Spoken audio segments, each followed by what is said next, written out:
हरे कृष्णा।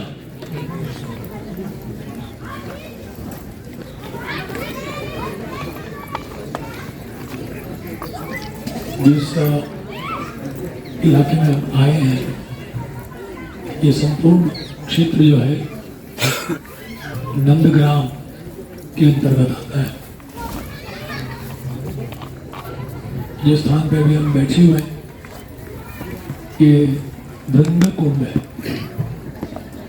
वृंदा कुंड, जैसे मैं बता रहा था,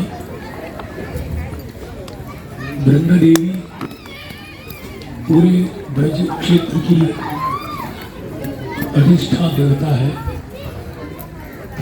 जो पौर्णमासी के साथ भगवान की जो सुंदर लीलाएं हैं उनका योजना बनाती है।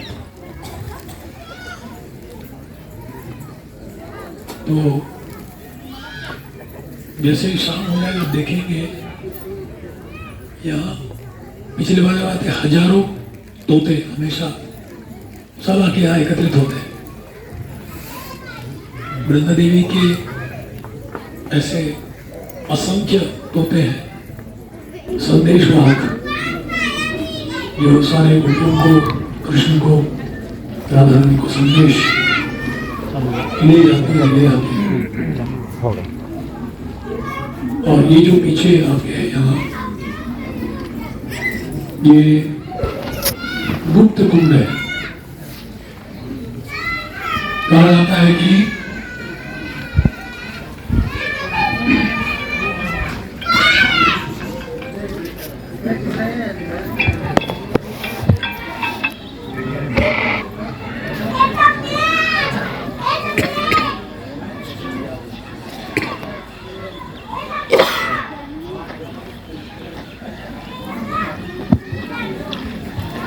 भगवान का इस पूरे ब्रजभूमि में 3 स्थानों पर योगपीठ माना जाता है।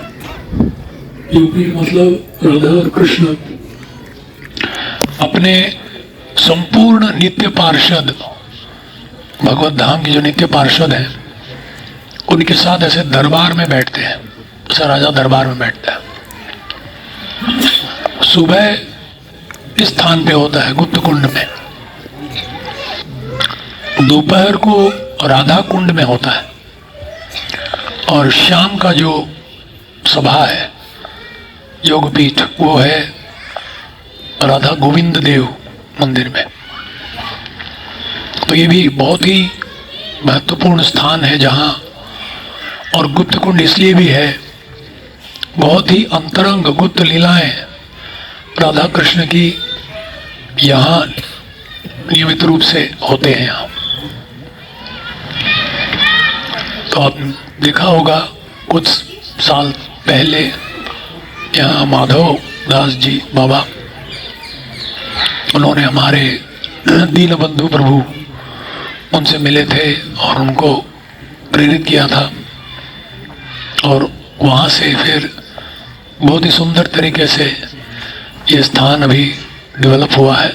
आप देख रहे हैं बैठने के लिए शौचालय की सुविधा, जो खास करके दूर दूर से आते हैं क्षेत्रों में, तो स्वाभाविक रूप से उनकी जो ज़रूरतें हैं उन सबको ध्यान में रखते हुए बैठने के लिए थोड़ा अच्छा लॉन और कुंड को भी अच्छा सुंदर सा बनाया है।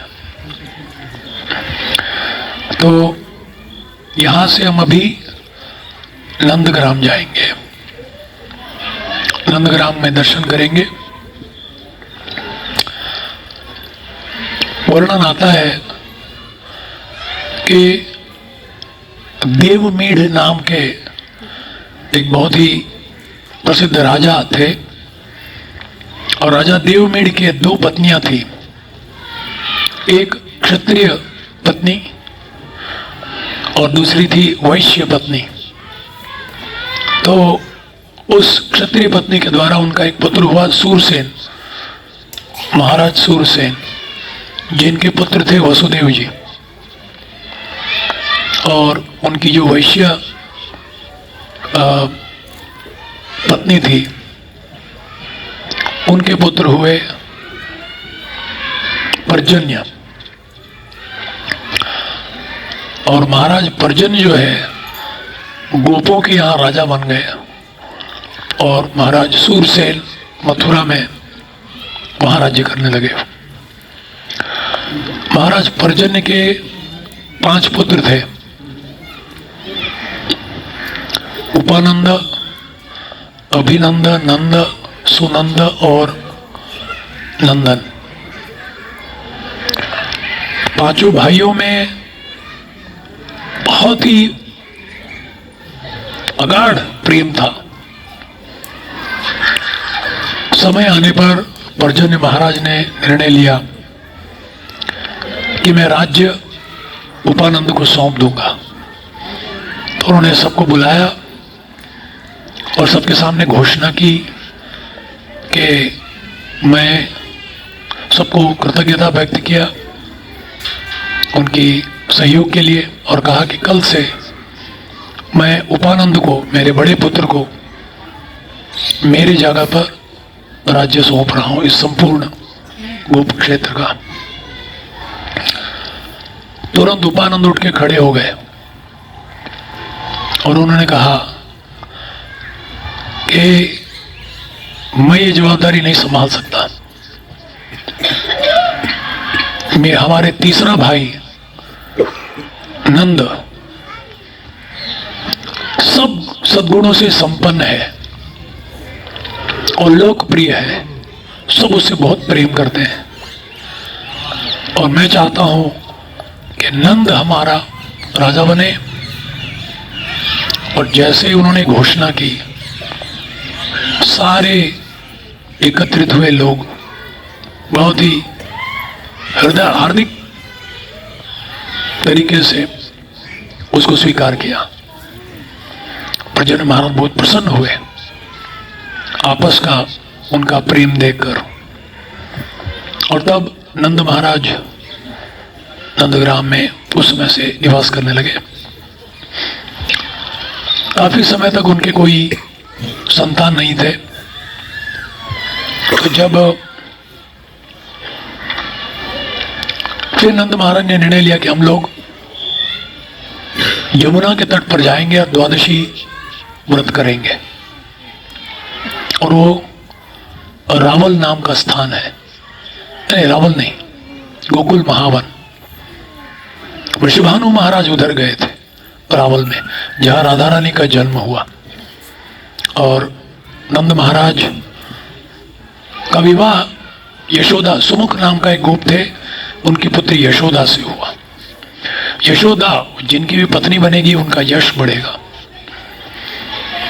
तो दोनों गोकुल में गए और वहां दोनों के सपने में एक ऐसा अद्भुत बालक, दिव्य बालक हमेशा उनके सपने में आता था। नंद महाराज यशोदा माई को बोले तो बोले हाँ, मेरे सपने में भी वही आता है। और तब भगवान की अहेतु की कृपा से माता यशोदा गर्भवती हुई और भागवत में जिस तरह से वर्णन है, शास्त्र कहते हैं कि यशोदा माई की 2 संतान उत्पन्न हुए। एक तो थी योग माया जिसको वसुदेव जी ले गए, और दूसरे थे श्री कृष्ण, जिसमें वसुदेव जी जो कृष्ण लाए थे उसमें विलीन हो गए। तो यशोदा माई को भी हमारे आचार्य कहते हैं कृष्ण जन्म लिए। और नंद जी इतने प्रसन्न हुए कि अगले दिन एक बहुत बड़ा उत्सव मनाया, जो नंदोत्सव के नाम से हम जानते हैं। बहुत अद्भुत लीलाएं हुई गोकुल महावन में, पर थोड़े दिनों में पूतना आई, फिर शकटासुर आया, तृणावर्ता आया। इस तरह से जब एक एक करके असुर आने लगे, उखल बंधन हुआ और वहां से अर्जुन के पेड़ गिर गए। तो एक दिन वहां बैठक हुआ, नंद भवन से थोड़ी दूर में नंद बैठक बोल के एक स्थान है, जहां ऐसी चर्चा होती थी। हालांकि नंद महाराज को उपानंद ने राजा चुना था, पर कोई भी महत्वपूर्ण निर्णय नंद महाराज उपानंद और अपने दूसरे भाइयों के साथ ही लेते थे। तो एक बहुत बड़ा सभा हुआ और वहां प्रस्तुत किया गया कि कृष्ण और बलराम खतरे में हैं। यहाँ बहुत सारे असुरों का यहाँ आना होता है, तो तुरंत हम यहाँ से निकल जाएंगे। तो रातों रात सब लॉक स्टॉक बैरल पैकिंग हो गया और निकल पड़े। वो पहला क्षेत्र जहां रुके वो छठीकरा, जहां कृष्ण बलराम मंदिर है रमन रीति के पास। छठीकरा में कुछ समय तक थे। वहां वो 3 साल और 4 महीने की उम्र के करीब उसमें वहां से निकल पड़े हो गोकुल महावन से। और फिर छठीकरा में थोड़े दिन थे, तत्पश्चात काम्यवन में थे, दीघ नाम का एक जगह है, और तत्पश्चात करीब 6 साल की उम्र में इधर वापस नंदग्राम, उनका जो मूल स्थान है, वहाँ आ गए। और इस तरह से नंदग्राम में उनका जो पौगंड लीला और किशोर लीला श्री कृष्ण का नंदग्राम में हुआ। और बरसाना में राधा रानी उसी समय आई जहाँ यहाँ कृष्ण आ गए। और इस तरह से उनकी किशोर लीला वहाँ से शुरू हुई। तो अभी हम तुरंत यहाँ से जो जाएंगे वो जाएंगे नंद भवन। नंद भवन एक पर्वत पर है, नंदीश्वर पर्वत।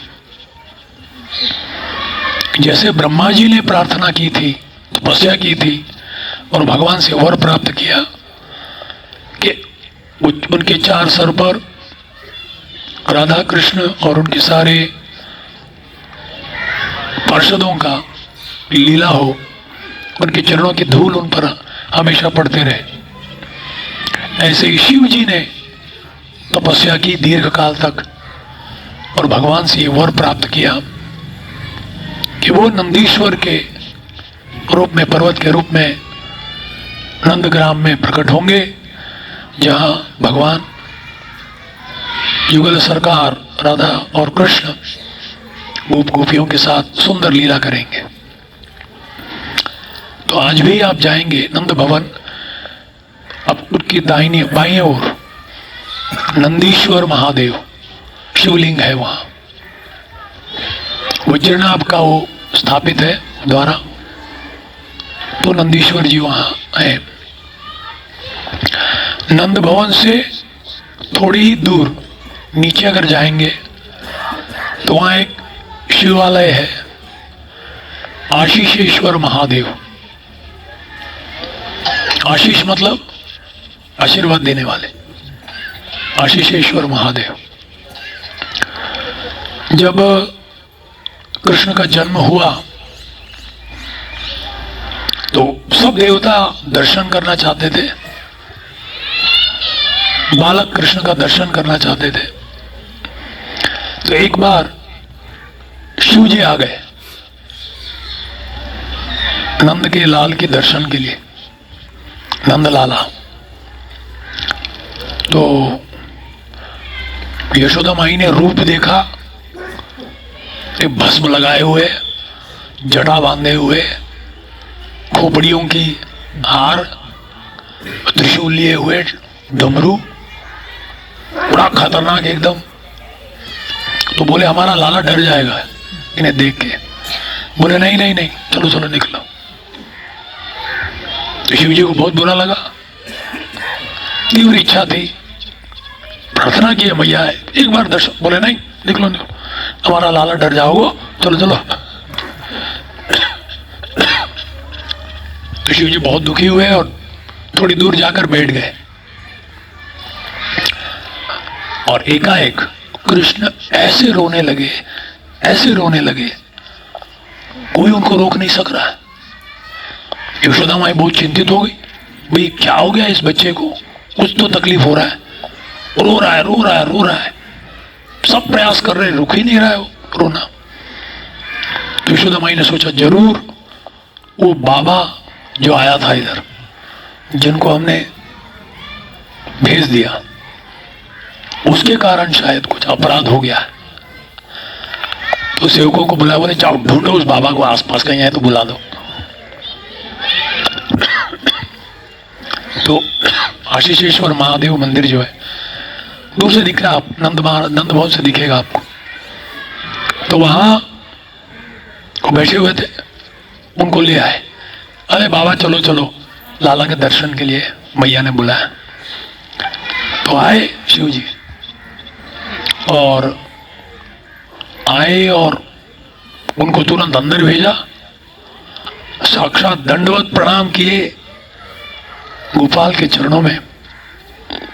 और जैसे स्पर्श हुआ शिव जी का भगवान के चरणों का, तो एकाएक मुस्कुराने लगे कृष्ण। तो यशोदा मैया इतनी खुश हुई, बोले बाबा तू यहीं आसपास कहीं हमेशा रही हो तो इधर उधर मत जाना, ताकि मेरे लाला को आप आशीर्वाद देते रहो, ऐसे मुस्कुराता रहे हो। यशोदा माई एक ही चीज जानती थी बस, जो उसके बच्चे को संतुष्ट करेगा उसके लिए वो अपना जान देने के लिए तैयार थे, लाखों बार जान देने के लिए तैयार थे। एक बूंद पसीना अगर कृष्ण को आ जाए तो उससे दूर करने के लिए वो लाखों बार शरीर त्यागने के लिए तैयार थी। ऐसा प्रेम था यशोदा का श्री कृष्ण के प्रति। तो बोली अगर ये बाबा के रहने से खुश रहता है तो यहीं रहता। और वो आशीषेश्वर महादेव आज भी वहां निवास करते हैं। और वो बोले तूने मेरे लाला को का रोना बंद कर दिया, कुछ भी मांगो, कुछ देना चाहती हूं मैं तुम्हें। तो बाबा ने कहा एक चीज बस चाहिए, थोड़ा प्रसाद दे दो, लाला का प्रसाद। और उन्होंने दिया, उससे संतुष्ट होकर चले गए। आज भी नंद भवन में जो भी प्रसाद भोग लगता है वो प्रसाद बाद में नंदीश्वर को चढ़ता है और बाद में बाहर आता है, महाप्रसाद, और तब जाके आता है बाहर। जैसे जगन्नाथ जी में बिमला देवी को लगता है फिर बाहर आता है। उडुपी में भगवान श्री कृष्ण के बाद मुख्य प्राण हनुमान जी को लगता है। ऐसे ये सुंदर प्रसंग होता है इधर। तो 500 साल पहले चैतन्य महाप्रभु नंदग्राम आए थे और भ्रमण करते हुए जब नंद भवन के आसपास गए, वहां कुछ था नहीं, उधर मंदिर अंदर कुछ नहीं था। उधर 500 साल पहले कुछ नहीं था। महाप्रभु आने के बाद राधा कुंड श्याम कुंड प्रकट हुआ। उसके बाद गोस्वामियों ने, षड गोस्वामियों की कृपा से सारे दूसरे स्थान प्रकट किया, पूजा इत्यादि शुरू हुआ। लुप्त स्थानों को प्रकट किया षड गोस्वामियों ने। तो महाप्रभु जब यहाँ आए थे तो उनसे पूछ रहे थे यहाँ कोई विग्रह है क्या? तो किसी ने बताया ऐसे गुफा है, गुफा में ऐसे कुछ हमने देखा है। तो महाप्रभु गए अंदर और देखा एक पुरुष, एक स्त्री और एक बच्चा, ऐसा एक विग्रह। तो तुरंत महाप्रभु पता किए कि ये नंद महाराज, यशोदा माई और कृष्ण है।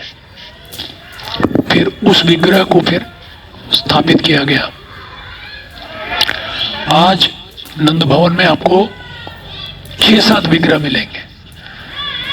जाते ही नंद महाराज, यशोदा माई और बीच में कृष्ण बलराम, और श्रीधामा और मधुमंगल इस साइड, और माता यशोदा के बगल में राधा रानी, रोहिणी देवी और रेवती, बलराम जी की पत्नी। तो इस तरह से ये विग्रह आपको देखने को मिलेगा वहाँ। और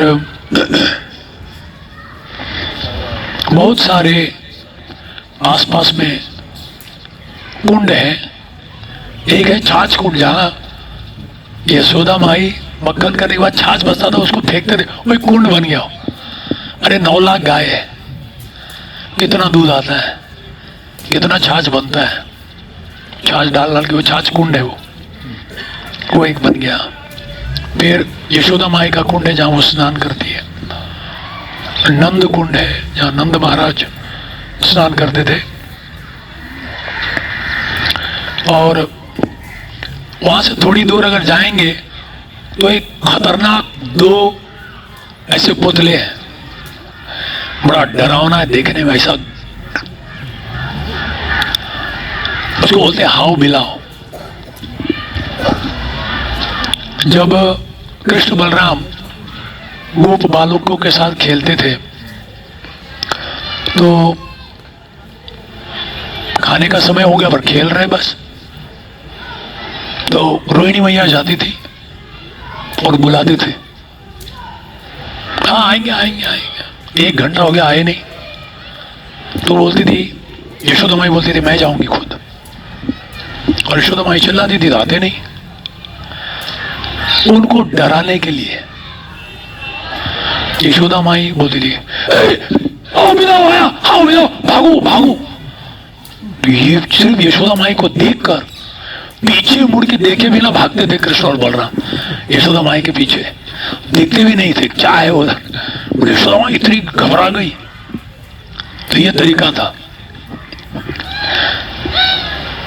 तो घर आ गए और नंद महाराज बैठे हुए हैं और यशोदा माई सर्विंग कर रही है, कृष्ण बलराम बैठे हुए। तो कृष्ण बोल रहे हैं नंद बाबा को, अरे आपको नहीं मालूम आज हम खेल रहे थे ऐसे खतरनाक ऐसे 2 पशु आए, हाउ बिलाओ। अच्छा, नंद महाराज पूछे कैसे थे, और उसका वर्णन किया उन्होंने, ऐसा थे वैसे थे।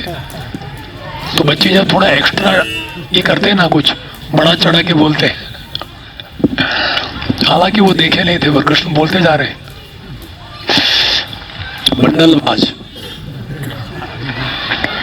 तो आज भी उस स्मारक में 3-4 थे, आज 2 ही है अभी, हाउ बिलाओ बोलते उसको।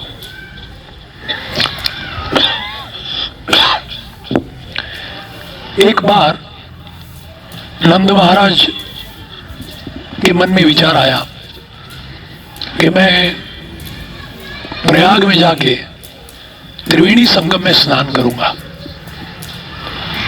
गंगा यमुना सरस्वती के त्रिवेणी संगम में। तो कृष्ण सोच रहे थे अरे क्या जरूरत है, ब्रज में तो सारे तीर्थ स्थान है, क्या जरूरत है वहां जाने की। पर नंद महाराज बोले नहीं नहीं नहीं, मुझे तो जाना ही है। तो उनके घर के बगल में नंद भवन के पास बहुत एक सुंदर कुंड है, पावन सरोवर। तो कृष्ण बोले अरे पावन सरोवर में स्नान करो, काफी है, बस हो जाता है। बोले नहीं नहीं, मैं तो त्रिवेणी संगम में जाऊंगा, स्नान करूंगा। ठीक है, दोनों ने निर्णय लिया कि कल सुबह निकलूंगा मैं। अगले दिन सुबह सुबह उठे नंद महाराज और हमेशा की तरह पावन सरोवर में स्नान करने गए। उस दिन अक्षय तृतीया थी। तो महाराज नंद महाराज जैसे सरोवर में प्रवेश करने वाले थे, उन्होंने देखा कि एक विशाल बड़ा एक व्यक्ति एकदम काला रंग स्नान करने आ रहा है उधर। बोली आज तक मैंने ये इस पूरे नंदग्राम में इसको देखा ही नहीं, कौन है ये? और वैसा विशाल और चौड़ा एकदम तेजोमय शरीर पर काला। तो पास गए और पूछे भाई तुम कौन हो? बोले मैं प्रयागराज हूं। प्रयागराज तुम? बोले हाँ, पूरे साल भर लोग मुझ में स्नान कर करके अपने पाप धोते और इसीलिए मैं इस तरह से काला हो गया हूं। और मैं हर साल अक्षय तृतीया के दिन यहां आता हूं, पावन सरोवर में स्नान करके शुद्ध होके जाता हूं। और जैसे वो स्नान किए निकले तो एकदम तेजोमय शरीर, सुंदर, बड़ा दिव्य। तो नंद महाराज स्तब्ध हो गए और इधर उधर देखा, बहुत सारी देवियां, एक से बढ़कर एक सुंदर, पर सब काले। मुझे आप कौन हो? बोले मैं गंगा यमुना सरस्वती नर्मदा सिंधु कावेरी। बोले आप लोग इधर?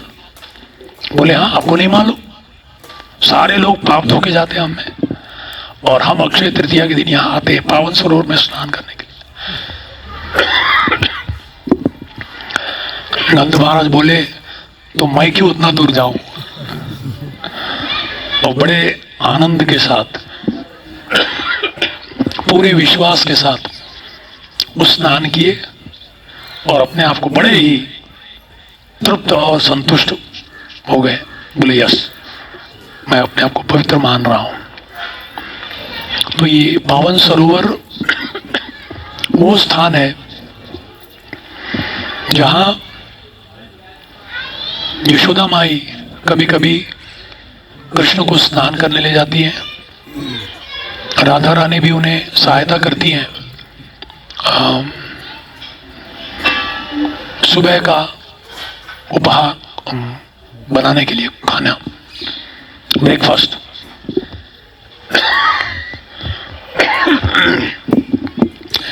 तो वो एक खासियत है वहां की।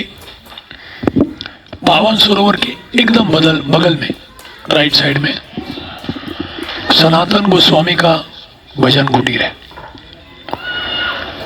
सनातन गोस्वामी अपने मूल स्वरूप में रति मंजरी है, राधा रानी के सखियों को सेवा करने वाली निकटतम मंजरी। तो वहां सनातन गोस्वामी कई दिनों तक न कुछ खाते, न कुछ पीते और न सोते, तीव्र तपस्या, हरि नाम लेते थे। एक दिन सनातन गोस्वामी के पास एक बालक आया और एक हांडी में दूध लाके दिया और कहा बाबा ये तुम्हारे लिए दूध बोले लाला तू क्यों इधर लाया, मैंने तो पूछा नहीं था। बोले नहीं नहीं, यहाँ के जो ब्रजवासी लोग हैं बोल रहे हैं बाबा को हम देख रहे कुछ खाते नहीं पीते नहीं, भूखे हैं, इसीलिए हमने ले आया। उसे ले लो, मैं चलता हूँ। बहुत ही दिव्य सुंदर लग रहा था वो बच्चा। बोले बहुत ही हृदय पूर्वक धन्यवाद दिए कि तुम ले आए, मुझे नहीं चाहिए। बोले नहीं नहीं, तुम क्यों इतना तकलीफ उठाए। बोले नहीं नहीं, मुझे अच्छा लगता है ये सेवा करना। वो लड़का चला गया। जैसे उस दूध को पान करने के लिए सनातन गोस्वामी मुंह में रखे, ऐसा अमृतमय उसका स्वाद था उस दूध का कि अष्ट सात्विक विकार सनातन गोस्वामी में प्रकट हुआ। तो वो समझ गए कि ये बालक और कोई नहीं, साक्षात श्री कृष्ण है। और उनकी आंखों से अश्रुओं की धारा बहने लगी। फिर वो अपने आप को संभाले और सोचने लगे शायद कृष्ण को ये पसंद नहीं है कि मैं अपनी शरीर को तकलीफ देकर मैं तपस्या कर रहा हूं, और इसीलिए खुद तक मैं कृष्ण की सेवा मांग रहा हूं और कृष्ण को अपनी सेवा में लगा रहा हूं। तो ये बहुत गलत बात है। तो उन्होंने निर्णय लिया कि आज से ऐसा तपस्या नहीं करूंगा, मधुकरी करूंगा हर रोज, और कुछ दूध मिलेगा पी लूंगा मैं। जब लोगों को पता चला कि ये बाबा जी यहाँ तपस्या कर रहे हैं, उनके लिए एक छोटी सी कुटी बनाए, और वो आज भी वहाँ सनातन गोस्वामी का भजन कुटीर है। और श्रील प्रभुपाद के गुरु भाई कृष्णदास बाबा जी जो 24 घंटे हरिनाम लेते थे, बहुत ही शुद्ध हृदय वाले भक्त, उनका भी वो भजन कुटीर है।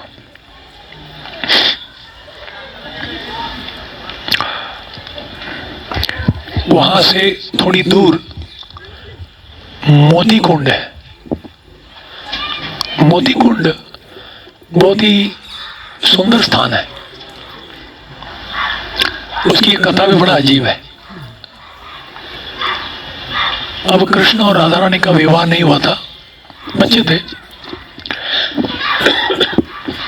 भगवान ने गोवर्धन उठाया, बात फैल गई बरसाना में।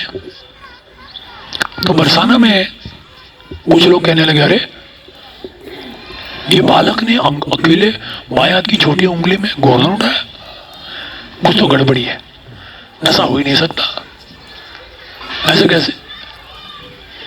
तो वृषभानु महाराज को, और ये भी पता लगा कि राधा रानी और कृष्ण का कुछ चल रहा है, आपस का संबंध कुछ है। हाँ, वो कैसे, राधा क्यों गोरी मैं क्यों काला बोलते ना, यशोमती मैया से पूछे नंदलाल, ले कैसा जोड़ी है, ठीक नहीं है। तो वृषभानु महाराज को ये पता लगा। तो वृषभानु महाराज लोगों के हृदय से ये जो संशय है कृष्ण की दिव्यता के बारे में, ये दूर करना चाहते थे। तो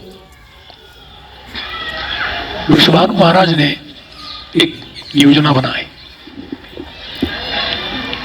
उसमें दो काम एक साथ हो रहा था। उन्होंने एक बहुत ही मूल्यवान बक्सों में मोतियों का ढेर बांध दिया।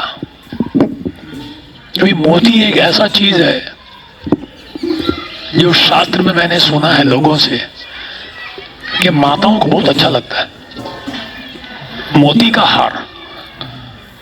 पता नहीं, आप लोग बाद में कंफर्म कर लेना मुझसे। हर स्त्री के पास पर्ल नेकलेस होना चाहिए। तो ऐसे अद्भुत मूल्यवान मोतियों का बक्से में भरकर एक, क्या बोलते हैं, बैलगाड़ी भर के भेज दिए नंद भवन को। उस समय ऐसी प्रथा थी कि अगर किसी की लड़की के साथ किसी लड़के का संबंध जोड़ना है तो पहले लड़की के लोग कुछ मूल्यवान चीज ऐसे उपहार में भेजेंगे, और लड़के के लोग अगर उस संबंध को स्वीकार करते हैं तो वो जो उपहार भेजा है उससे भी ज्यादा मूल्यवान उपहार वापस भेजना है। तब समझ सकते हैं कि ये संबंध सही है और आगे बढ़ सकते हैं। अब वृषभानु महाराज और नंद महाराज के तुलना में वृषभानु महाराज तो बहुत ज्यादा ऐश्वर्यशाली थे। हालांकि नंद महाराज के पास भी 9 लाख गाय थे, पर वृषभानु महाराज और भी क्यों? अरे जिसकी पुत्री साक्षात लक्ष्मी हो उसके घर में क्या कमी हो सकती है? तो वृषभानु महाराज ऐसे मूल्यवान मोतियों को भेजे। नंद महाराज के पास आए, नंद महाराज ने अपने खजाने में रख दिया, उसको इधर उधर खराब ना हो जाए। कृष्ण को पता चला कि वहां से आया है, तो कृष्ण एक दिन अंदर गए, मोतियों के डब्बे को खोला, 100 मोतियों का हार। कितना सुने आप? 100 मोतियों का हार, सुंदर सुंदर बड़े हार उठा लिए सीधे, बस थैली में लेके निकल पड़े, किसी को नहीं बोला। और ये कुंड जो है मोती कुंड, उसके पास आए, खड्डा खोद के सब डाल दिया। कोई बीज डालता है ना नारियल का, वो सब उगाने के लिए, बोले मोतियों का ऐसा हार लाइन लाइन में बीज डाल दिया और बंद कर दिया। और हर रोज गाय का दूध लाके, शुद्ध दूध, उसको पानी डालते थे। कई दिन हो गए। एक दिन नंद महाराज अंदर गए अपने खजाने में और वहां खोजा, खोल के देखा था हार गायब है, 100 हार गायब है। बोले गई कोई सेवकों ने उठा तो नहीं लिया? सबसे पूछताछ की, बोले नहीं हम तो नहीं लिया। बलराम से पूछा, ए तू तो उठाए नहीं? बोला नहीं, हमने देखा कृष्ण कुछ कर रहा था उधर। कृष्ण से पूछे, बोले तूने उठाया बेटा? लाला तूने उठाया? बोला क्यों? मुझे लगा वो बीज है इसलिए मैंने उसको डाल दिया मिट्टी में, और दूध डाल रहा हूं उसमें उगाने के लिए। बोले हे भगवान कहाँ डाला? चल चल मुझे दिखा। और नंद महाराज ले गए, बोले चल दिखा मुझे कहाँ? बोले बस यहाँ डाला हूँ देखो। और वहां देखते हैं ऐसे बड़े बड़े पेड़ उग गए, और हर पेड़ में हजारों हजारों मोतियां लटक रहे हैं, और वो पेड़ झुक गया है उस मोतियों के भार से। और एक एक मोती भी वृषभानु महाराज का भेजा हुआ मोती से हजारों गुना मूल्यवान, अलग अलग प्रकार के रंग का, और उससे भी बड़ा। तोड़ तोड़ के भरा, 7 बैलगाड़ी भर गया। नंद महाराज ने पैक किया और बोला चलो वृषभानु महाराज को भेज दो इसको।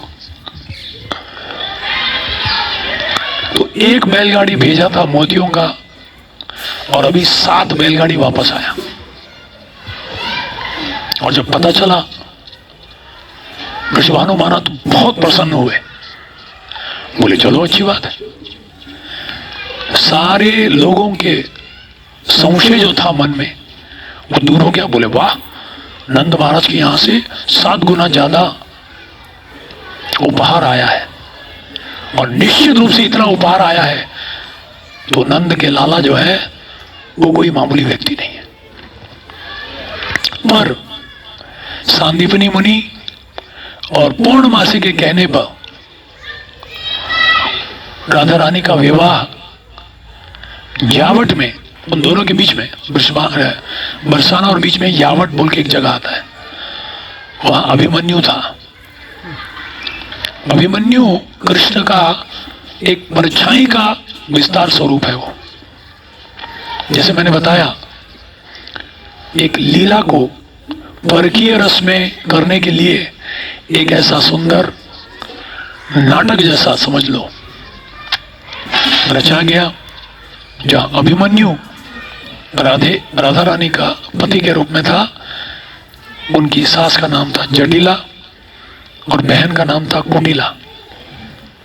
और इन तीनों के कारण ब्रज में इतना रस मिलता है कृष्ण लीला में, उसका रस ही कुछ और ही अलग होता है। गन्ने के रस में थोड़ा नींबू और क्या बोलते हैं अदरक, या फिर छाछ में थोड़ा मक्खन मार के क्या बोलते हैं उसको दूध में, ऐसा उसमें रस बढ़ता है, मलाई मार। तो इस तरह से ये लीला हुई वहां। तो वो मोती कुंड भी नंदग्राम के आसपास है और एक बहुत ही अद्भुत क्षेत्र, बहुत ही पूजनीय क्षेत्र। अगर सूर्यास्त नहीं होता इतना जल्दी तो हम सबको वहां जरूर जाना चाहिए कभी ना कभी। पर अगले बार के लिए तो कुछ होना चाहिए ना, अगले बार के आने के लिए कुछ तो शेड्यूल। वो है टेर कदम। टेर कदम एक कदम खंडी बोलते, कदम का जंगल था, आज गिने चुने कदम के पेड़ है। टेर मतलब चिल्लाना, यार इकड़े कुड़े जाना, उसको बोलते टेर लगाना। तो भगवान कृष्ण जब ग्वाल चरा, गैया को चरा के वापस शाम को आते थे इसी समय में, तो इस कदम के वृक्ष पे चढ़ जाते थे एक टहनी पे और मुरली बजा के ऐसे बजाते थे कि 9 लाख गायों को ऐसा लगता था कि मेरा नाम लिया। वो एक नाम लेते थे पर 9 लाख नाम होता था। कितना अच्छा है ना, ऐसा हमको भी अगर शक्ति होता था। एक हरे कृष्ण बोला तो 16 माला हो गया। दुर्भाग्यवश हमको तो 16 माला करना ही पड़ेगा। और सिर्फ एक नाम लेते थे, कालिंदी, तो कालिंदी को कालिंदी सुनाई देगा, श्यामा को श्यामा सुनाई देगा। 9 लाख गाय को लगता था मुझे बुलाया भगवान ने, और सब ओ करके भागते आ जाते थे। और पेड़ के ऊपर बैठ के, उनके पास भी माला होता था, जब माला भगवान के पास भी होता था, उसको बोलते गो माला। तो हर एक को गिनते थे, 1 2 3 4, सब आ गए, 16 माला हो गया। उनका कितना माला था नहीं मालूम। 9 लाख गया गिनते थे, सब आ गए। फिर पावन सरोवर में ले जाना, पानी पिला के फिर वापस नंद भवन में ले जाना उनको, गौशाला में। तो टेर कदम में, और एक बार उसी टेर कदम पे बैठकर मुरली बजाए। इस बार गाय नहीं आई, सारी गोपियां आ गई। वो कौन सा ट्यून, अलग अलग ट्यून है वो, हम रेडियो में लगाते हैं ना, रेडियो श्रीलंका, रेडियो ऑस्ट्रेलिया, अलग अलग होता है। तो कौन सा मुरली बजाया उसके अनुसार कौन एकत्रित होता है। और अद्भुत रास, वहां रासस्थली बनाया गया है, रासलीला हुई थी भगवान की। और उसके बगल में उसी स्थान पे रूप गोस्वामी, हमारे पूजनीय आचार्य की भजन कुटीर है। वो ऐसे उस पे टेक कर, रूप गोस्वामी एक बार राधा और कृष्ण की वीरा के बारे में लिख रहे थे। कई ग्रंथों को वहां रचा उन्होंने, टेर कदम में, नंदग्राम में। तो एक दिन जब ऐसे टेक के वो लिखते जा रहे थे और इतने भाव मग्न हो गए राधा कृष्ण की विरह में, उनके हृदय में ऐसा विरह भाव आया कि उस कदम के वृक्ष का सारा पत्ता सूख के नीचे गिर गया।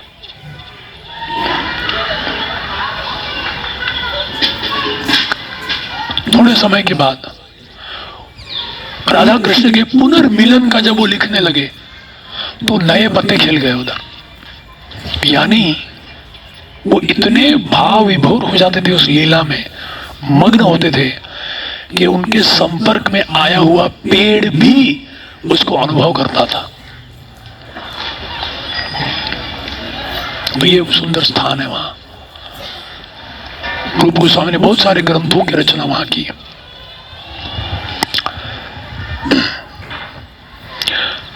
और एक कहेंगे, फिर नहीं तो फिर किसी चीज को देख, वहां भी नहीं जाने होगा, लेट हो जाएगा। एक दो महत्वपूर्ण स्थान है, एक तो बहुत ज्यादा महत्वपूर्ण, एक है अक्रूर स्थान।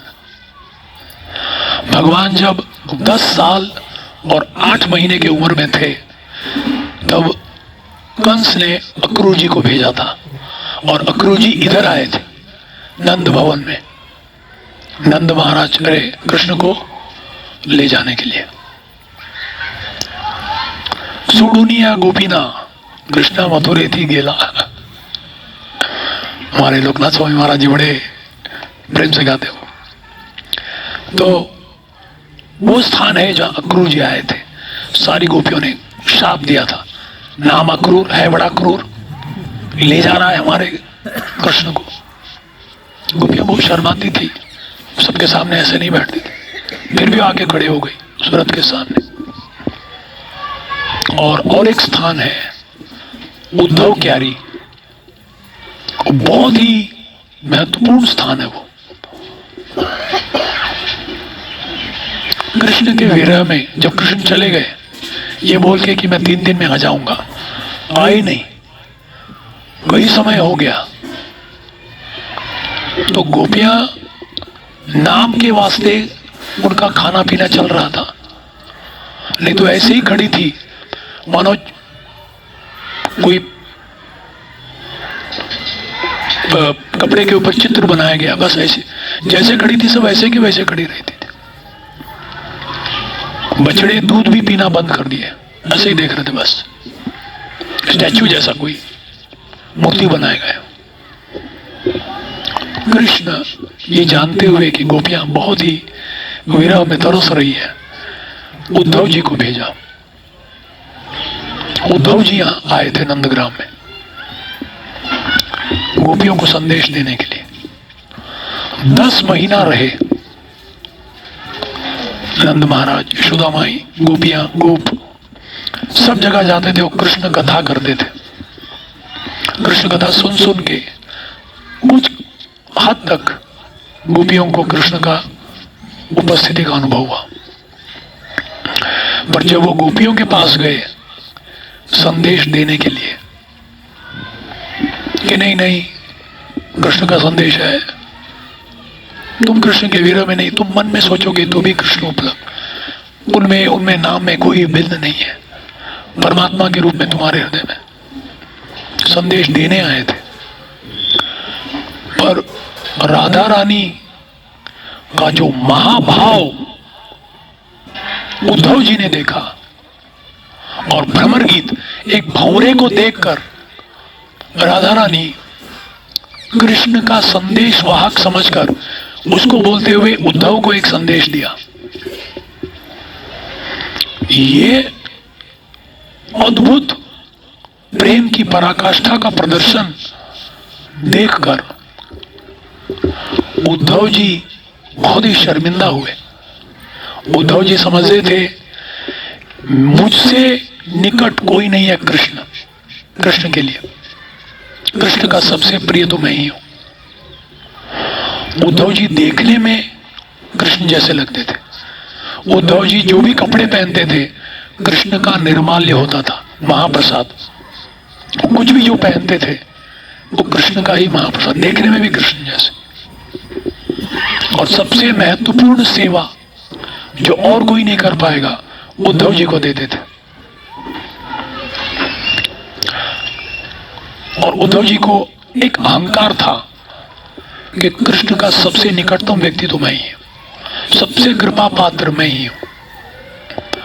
पर जब वो गोपियों को देखे, जब वो श्रीमती राधा रानी का संदेश सुने, वो बहुत नम्र हुए और उन्होंने संकल्प लिया कल हम गोवर्धन परिक्रमा में जाएंगे।